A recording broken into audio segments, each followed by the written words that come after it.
అందరికీ నమస్కారం. కొంతమంది అగ్రవర్ణాల వాళ్ళు దళితులపై దాడులకు పాల్పడుతున్నారు. కంపల్సరీ అలాంటి వాళ్ళపై చర్యలు తీసుకోవాలి.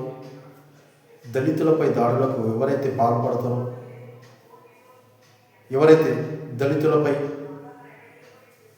కులాల పేరుతో దూషిస్తారో, దళితులను అన్ని విధాలుగా అవమానపరుస్తారు, దళితులను అంటరాని వాడిగా అనడం,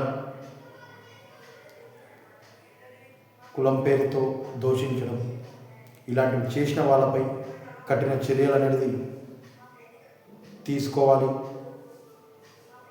ఎన్నో ఏళ్ల నుంచి దళితులపై దాడులు జరుగుతూనే ఉన్నాయి. దయచేసి ప్రభుత్వం కూడా దళితులకు అన్ని విధాలుగా అండగా ఉండాలి.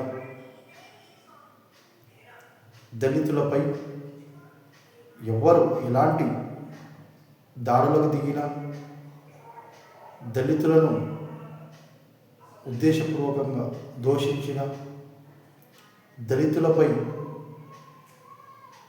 కులం పేరుతో తిట్టిన, అలాంటి వాళ్ళపై కఠిన చర్యలు తీసుకోవాలనేసి తెలంగాణ ప్రభుత్వాన్ని నేను వేడుకుంటున్నా. తెలంగాణ ప్రభుత్వం దళితులకు ఎప్పుడు అండగా ఉంటారనేసి భావిస్తున్నాను.